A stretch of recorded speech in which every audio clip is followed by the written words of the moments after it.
Oke, baik. Nah, oke. Jadi untuk alur pendaftaran di P3K 2024, sebagaimana kita tahu ya, daftarnya itu kan pasti di SSCASN. Nah, BKN sendiri menyediakan 3 gambar mengenai alur pendaftaran P3K Teknis 2024-nya. Ini saya coba jadi gini. Untuk pendaftar P3K 2024, pertama yang perlu dilakukan adalah daftar akun. Nah, jadi ini alur yang secara umum saya zoom out P3K Teknis, dan secara umum untuk Yaknakes dan juga guru itu lebih banyak kesamaannya ya, terutama untuk yang guru itu agak sedikit beda, tapi secara umum ini seperti ini alur pendaftarannya. Jadi setelah cari formasi di webnya SSCASN, kemudian daftar akun. Nah, di sini ada ngisi nama, ngisi NIK, nomor KK, nama lengkap, tempat tanggal lahir, nomor handphone, dan email. Nah, pastikan teman-teman yang mau daftar P3K ini NIK-nya murni ya. Maksudnya murni itu kebetulan tadi ada yang konsul ya. Ini terkait CPNS sih, tapi ini relate juga sampai 3K. Itu nggak bisa dinyatakan gagal seleksi administrasi gara-gara NIK-nya ini tuh tercatut sebagai anggota partai politik partai tertentu. Nah, ini repot nih. Kalau NIK kita entah sengaja atau tidak sengaja ternyata malah jadi nyangkut ke partai politik. Nah, itu nggak bisa daftar CASN. Bahkan kalau teman-teman udah terdaftar di BKN pun, kalau NIK-nya terdaftar di partai politik ya nggak bisa juga. Kenapa? Karena persyaratan umum untuk menjadi ASN itu harus bukan sebagai politisi atau terlibat politik secara praktis. Nah, itu nggak boleh. Nah, jadi pastikan NIK-nya bersih ya, tidak terkait dengan partai politik. Nah, biasanya kalau mau daftar itu, kalau di SSCASN misalkan pernah daftar CPNS. Nah, ini kejadian juga nih teman saya sendiri. Jadi dia ngeluh kenapa nggak bisa daftar P3K. Selalu ada tulis apa ya istilahnya, keterangan blacklist di NIK-nya tuh. Ternyata dia dulunya itu pernah jadi keterima CPNS, jadi PNS, terus dia mundur karena nggak mau dipindah tempat kerja ke luar daerah. Nah, jadi NIK ini bisa menunjukkan kita daftar atau enggak. Kalau nggak bisa daftar langsung kelihatan. Misalkan di blacklist karena mundur dari P3K sebelumnya, nah itu bisa sampai 2 kali di blacklistnya. Mundur dari CPNS atau PNS, nah itu NIK-nya bisa di blacklist. Nah, kalau saya yakin sih teman-teman di sini NIK-nya masih pada suci ya, nggak ada dosa, insya Allah aman. Kemudian nama lengkap, tempat tanggal lahir, nomor handphone, dan email. Nah, ini sederhana ya, nomor handphone dan email. Tapi jangan salah nih, pastikan masukin nomor handphonenya yang aktif. Nah, ini kejadian juga. Ada yang konsul, Kak gimana nih saya masukin nomor handphone? Maksudnya nomor handphone yang ada WhatsApp-nya. Tapi sebenarnya nomor handphone itu tuh udah nggak aktif, jadi WhatsApp-nya aja. Terus di tengah jalan handphonenya rusak, WhatsApp-nya hilang.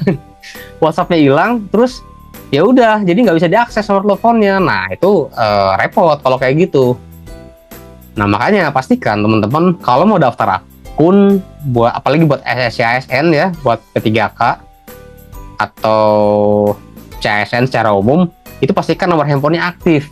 Nomor handphone aktif itu bukan aktif di WhatsApp, tapi nomor handphone yang bisa ditelepon. Karena secara resmi kalau ada apa-apa, panitia itu menghubunginya lewat nomor handphone, bukan nge-WhatsApp. Nge-WhatsApp itu maksudnya lewat SMS ya, bukan WhatsApp. Kalau lewat WhatsApp kesannya ya nggak terlalu formal sih. Bisa lewat SMS atau telepon seperti itu. Jadi pastikan nomor handphonenya aktif. Nah, email juga sama. Jangan email yang kita masukin alamat emailnya salah atau lupa password maksudnya. Itu nggak boleh juga. Nah, kemudian masukkan password yang akan buat login SSCASN, karena semua peserta wajib daftar akun baru ya. Kemudian pertanyaan pengaman, upload foto KTP. Nah, upload foto KTP ini bukan yang hitam putih ya, pastikan kalau ngupload itu yang berwarna. Nah, maksimal 200 KB berarti dikompres sekecil mungkin, tapi jangan terlalu kecil supaya tetap bisa dilihat. Kemudian melakukan swafoto alias selfie, dan selanjutnya cetak kartu informasi. Udah jadi deh akun P3K-nya. Kemudian daftar formasi, di sini ngisi biodata, terus pilih jenis seleksi. Nah, pilih jenis seleksinya bukan CPNS, tapi P3K. P3K-nya pilih yang tenaga teknis. Kemudian pilih formasi, upload dokumen yang diperlukan, kemudian resume, dan cetak kartu pendaftaran. Daftar akun udah, daftar formasi udah, kemudian akan diseleksi secara administrasi. Nah, saya nggak tahu nih, apakah seleksi administrasi ini tetap ada atau tidak ya, karena kan buat ikut P3K-nya aja itu secara nggak langsung udah terseleksi ya, cuman honorer doang yang bisa daftar. Tapi saya yakin tetap ada ya seleksi administrasi ini. Dan apakah ada ketidaklulusan seleksi administrasi, saya belum bisa jawab karena emang belum ada juknisnya. Tapi saya rasa kecil kemungkinannya, karena kan udah terdaftar di BKN ya, artinya sudah ada seleksi administrasi sebelumnya yang dilaksanakan oleh BKN melalui pendataan di tahun 2022 tersebut. Nah, kemudian setelah lulus seleksi administrasi, dilanjutkan seleksi kompetensi. Nah, di sini tulisannya, peserta yang lolos seleksi administrasi dikirim datanya ke CAT BKN untuk ujian seleksi kompetensi. Berarti kan kalau tulisannya peserta yang lolos, berarti ada yang nggak lolos kan? Iya kan? Ada yang nggak lolos. Nah, ini tetap ya, maksud saya, walaupun sudah dijanjikan diangkat lah, dijanjikan lulus lah, apapun segala macam, tapi tetap kita menempatkan diri, berpatokan sebagai peserta yang tidak dijanjikan apapun. Kenapa? Supaya kita tidak terlena. Saya sering banget melihat kasus seperti itu. Ya, adalah di suatu tempat gitu ya, dijanjikan jadi A, jadi B, ternyata nggak jadi gitu kan. Ternyata ada dinamika dan perubahan. Nah, makanya walaupun sudah dijanjikan Pak Menteri akan diangkat jadi P3K, tetap berusaha berbuat yang terbaik sebisa mungkin, mulai dari seleksi administrasinya sampai ke seleksi kompetensinya. Jadi ya do the best lah. Kemudian seluruh nilai seleksi kompetensi akan dikirimkan ke SSCSN untuk dilakukan pengolahan nilai berdasarkan passing grade atau peraturan afirmasi yang ditetapkan. Nah, kalau peraturan afirmasi ini udah ada ya aturannya. Jadi yang penentuan yang pertama itu XTHK 2, kemudian di nomor 2 yang terdata di data BKN, yang ketiga itu yang sudah memiliki pengalaman kerja 2 tahun minimal. Setelah seleksi kompetensi, udah deh pengumuman kelulusan. Nah, di sini fase terakhir yaitu pemberkasan. Semua yang tadi diupload di sini pada saat daftar formasi itu pemberkasan tuh dikumpulkan dokumennya secara fisik. Begitu. Bang nanya, jika daftar P3K beda dinas, contoh kesehatan daftar ke pendidikan, tapi masih satu instansi pemerintahan kota, bisa nggak Bang?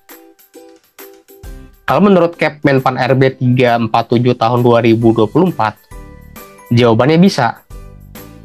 Karena pelamar hanya boleh melamar ke instansi tempat bekerjanya saat ini. Jadi levelnya instansi ya. Tidak disebutkan kalau ini khusus di unit kerjanya, itu nggak disebutkan seperti itu. Apa kita perlu buka ini ya, aturannya langsung ya? Nah, ini dasar aturannya. Jadi penting ya buat kita sebagai calon ASN itu selalu merujuk kepada aturan yang berlaku. Nah, di sini Kepmenpan RB 347 ya, tentang mekanisme seleksi P3K 2024. Oke, kita scroll down dulu. Nah, ini yang bisa daftar itu adalah yang STHK 2 sama yang tenaga non ASN atau honorer. Nah, yang tadi saya sebutkan ini ada di diktum keempat. Tenaga non ASN sebagaimana dimaksud pada diktum kedua huruf B. Kedua huruf B berarti yang ini terdiri atas A. Pegawai yang terdaftar dalam database BKN dan aktif bekerja, ini ya, harus masih aktif bekerja pada instansi pemerintah. Yang kedua nih yang B, pegawai yang aktif bekerja pada instansi pemerintah paling sedikit 2 tahun terakhir secara terus-menerus. Nah, artinya instansi pemerintah ya. Instansi pemerintah itu dipimpin oleh PPK. PPK itu artinya pejabat pembina kepegawaian. Dalam hal ini itu bisa menteri, bisa bupati, wali kota, gubernur, kepala badan, kepala lembaga. Nah, itu semua adalah pemimpin dari instansi pemerintah. Sehingga kalau pertanyaannya boleh nggak nih pindah, saat ini kan kerja di dinas A, terus adanya formasi di dinas B atau C, boleh nggak? Nah, daftar ke sana. Berdasarkan aturan ini kan bunyinya instansi pemerintah ya, seharusnya boleh. Kecuali kalau memang dibijaki lagi sama instansi pemerintahnya. Artinya cuma dikunci, ini pegawai non ASN, kamu cuma boleh daftar di OPD-nya ya, atau di dinasnya ya, atau di sekolahnya ya, atau di rumah sakitnya ya. Nah, kalau itu sih lain cerita. Tapi di dasar aturannya, karena ini instansi pemerintah, harusnya bisa. Termasuk yang misalkan Bapak Ibu di sini ada yang bekerja di instansi pusat nggak? Honorer di instansi pusat, di kementerian atau lembaga? Boleh tulis di komen. Itu kan namanya instansi pusat, punya kanwil di seluruh Indonesia. Nggak semua instansi pusat sih, tapi banyak yang punya kanwil di seluruh Indonesia. Nah, misalkan instansi A punya kanwil di Aceh, kemudian di Jakarta, kemudian di Papua. Terus saat ini jadi honorer di Papua, daftar ke Jakarta boleh nggak? Harusnya boleh. Kalau berdasarkan aturan ini harusnya boleh. Karena walaupun beda daerah, tapi instansi pemerintahnya itu sama. Gitu. Sampai sini teman-teman paham nggak maksudnya instansi pemerintah itu seperti apa? Jadi walaupun nanti misalkan instansi tempat Bapak Ibu bekerja itu ngeluarin kebijakan, tapi kita tetap tahu nih dasar aturannya seperti apa. Nah, tetap K2 yang menjadi prioritas. Betul, tetap K2 yang lebih prioritas. Kalau K2 itu masuknya ke P2, kalau Serdik itu P5. Malamkah temanku banyak yang tidak lulus administrasi karena masalah foto? Apakah syarat foto memang untuk tahun ini dipermasalahkan karena temanku tidak lulus masalah rasio foto? Maksudnya gimana, Kak? Ini berarti yang CPNS ya? Ya nggak apa-apa ya, ini saya jawab karena sama juga. Daftar P3K juga ada syarat fotonya. Ini saya boleh jujur nggak ya? Jadi gini, saya kan melihat nih bagaimana proses perjalanan seleksi administrasi ASN mulai dari 2017 sampai sekarang. Entah kenapa akhir-akhir ini tuh nggak sedikit yang orang nggak lulus karena hal yang sepele. Mungkin ini salah satu efek sosial media ya, mungkin ya. Kalau dulu kan di tahun saya daftar itu cuma ada Instagram. Kalau sekarang kan apalagi internet udah 5G segala macam kan, akses internet di mana-mana. Ada TikTok, ada Instagram, ada YouTube dan segala macam. Ada banyak media persebaran informasi. Nah, jadi terkait foto misalkan, ini bahkan saya pernah bikin postingan VT gitu ya. Ada orang yang gagal seleksi administrasi gara-gara fotonya kelihatan giginya. Bingung kan maksudnya gimana? Nah, jadi maksudnya foto kelihatan giginya tuh kan kalau pas foto, nih teman-teman bisa perhatiin monitor. Ya, kalau pas foto kan flat aja ya mukanya seperti ini. Nah, kalau senyum boleh lah kayak gini.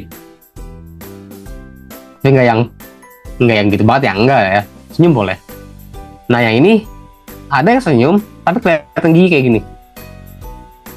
Nah, itu nggak boleh. Ya, itu agak ini sih. Agak apa ya? Ya, harusnya bisa dimaklumi lah. Ya, walaupun harusnya pas foto itu ya seyogianya harusnya ya nggak kelihatan gigi. Tapi kan di instansinya nggak ini ya, nggak bilang gitu. Dilarang kelihatan gigi gitu kan. Nah, kalau misalkan ada tulisan dilarang gitu ya, tapi kita melanggar itu wajar. Ini kan nggak ada tulisannya. Nah, itu lucu. Kemudian saya juga bener tuh, ada yang konsul bilang, Kak, saya nggak lulus nih, gara-gara rasionya nggak 4x6. Lah, saya bingung justru. 4x6, foto ukuran 4x6 itu kan foto yang apa ya, dicetak secara fisik. 4 cm kali 6 cm. Nah, kalau di foto dalam bentuk file digital, itu kan bukan 4 kali 6 cm. Itu kan apa ya, resolusi. Nah, itu aneh. Nah, kalau pertanyaan teman kakak ini kan di atas nama GCan ya yang bertanya nih, karena temanku tidak lulus masalah rasio foto. Nah, untuk rasio itu harusnya berbentuk portrait.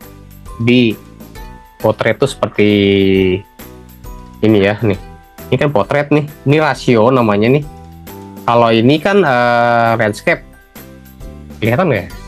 Nah, ini landscape, ini portrait.